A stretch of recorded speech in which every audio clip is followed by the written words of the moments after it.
What is up, everyone? All right, today I'm going to be talking about why you guys should read, boom, the Stormlight Archive. You guys probably know by now that I'm a big Brandon Sanderson fan. I haven't met a Brandon Sanderson book that I don't like, let's put it that way. And most of them I love. Now, the Stormlight Archive is Sanderson's biggest, grandest, epicest, if that's a word, series, most epic series. You guys know what I'm saying? A lot of people think that when we, like 10, 20, 30 years from now, look back at some of the biggest classic fantasy series of all time, a lot of people think that we will in the future think of the Stormlight Archive. Now, that's very high praise, that's a bit presumptuous, and the community of Sanderson fans kind of has not like an elitist vibe, but they're super fans, right? And super fans of anything can maybe be a little intense for people. That combined with like the length of these, both the series itself and like the length of the books, that might make people a little bit intimidated. Also, when you look at reading order list for Brandon Sanderson, Stormlight Archive is never recommended to be like the first thing of his you should read.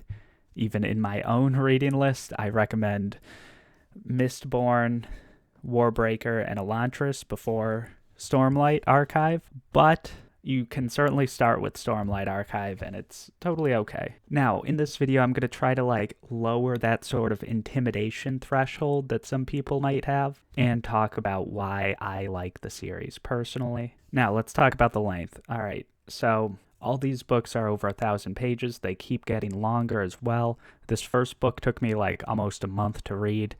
But don't worry about like speed reading it or anything. Just enjoy the journey. Journey before destination. That is a good rule for reading in general, but that is also kind of a theme within this series. What's the point of accomplishing something huge if you don't learn and grow on your way to that accomplishment? Now, let's talk about the grandness of the world. And some of you might have heard the term the Cosmere before, which is basically the universe that most of Sanderson's books are written in. And it basically means like this Stormlight Archive series is in the same universe, just on a different planet as like the Mistborn series, which is on a third different planet from like Warbreaker. And then Elantris is on a totally separate planet. Now, that may sound intimidating, but think of it like Marvel movies, right? We all know Marvel movies, we've watched them, and they're a bunch of fun. Now, technically, all of those movies are in the same universe, and the Avengers movies like strongly combine, like, you know, the Avengers get together, so it's obviously things from Iron Man and Hulk and Spider-Man and just everything's combined. But you don't have to watch all of the Iron Man movies before you watch Infinity War. You can just go into a theater, watch Infinity War, and totally enjoy it. Now, you might miss like, oh, like this alludes back to when Iron Man in the second Iron Man movie said, yeah, you like it's cool for super fans, but you don't actually need any of that to get enjoyment from the movies.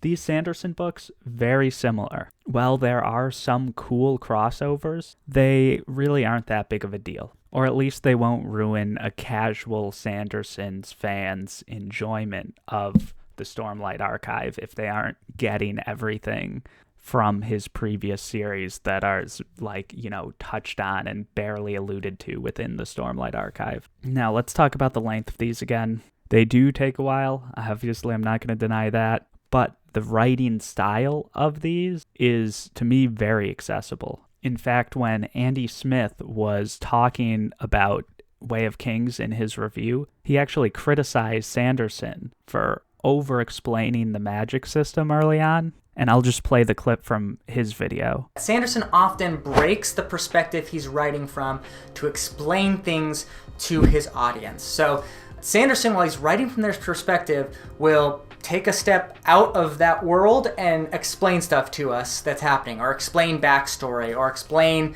the elements of his magic system in ways that to me, feel very unnatural. So as an example, I'm going to the prologue here this is from Seth's perspective, who is, remember, this master assassin. Seth blinked, lashing himself to that distant point down the hallway. Stormlight raged from him in a flash, chilling his skin, and the ground immediately stopped pulling him downward. Instead, he was pulled toward that distant point. It was as if to him that direction had suddenly become down. And this is the part that threw me off.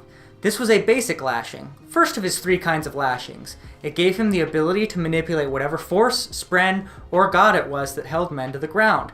With this lashing, he could bind people or objects to different surfaces or in different directions.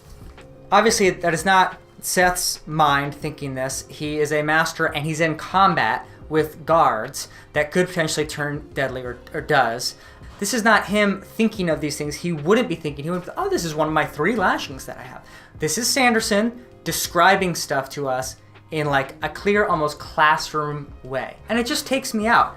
Now, for him, the explanation of lashing kind of took him out of the moment a little bit. However, if you're like coming to this series sort of intimidated and you think it might be too complicated for you, passages like that explaining lashings early on so everyone knows kind of what's going on, those are important. And those actually kind of helped me understand what was going on. So I actually appreciated those passages probably more than Andy did. Now, these books definitely will resonate with, to me, just basically almost every fantasy fan. For those of you who are character-driven readers, the characters in these books are widely loved. They're very iconic, and, their struggles are relatable. And even if people don't relate to the struggles of the characters in these books, the characters' struggles are still very realistic, and character traits and things that are talked about, such as mental health,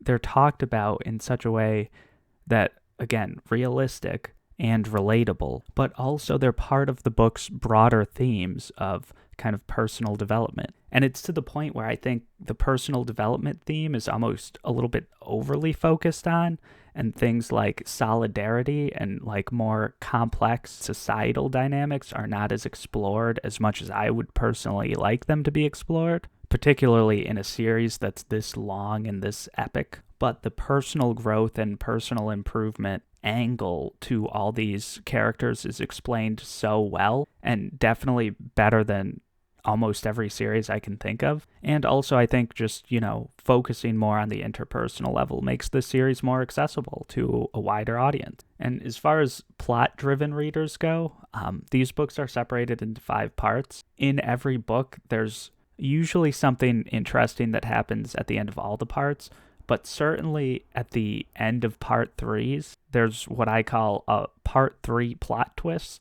where just craziness happens. The plot is super fun. It's kind of like a mini climax to the book. And to me, that makes the books feel like pretty fast-paced. We aren't sitting around doing nothing for too long most of the time. And I feel like most plot-driven readers will like that about this series, except for some parts in Oathbringer. But again, overall, plot, things happening, fun, exciting, yes.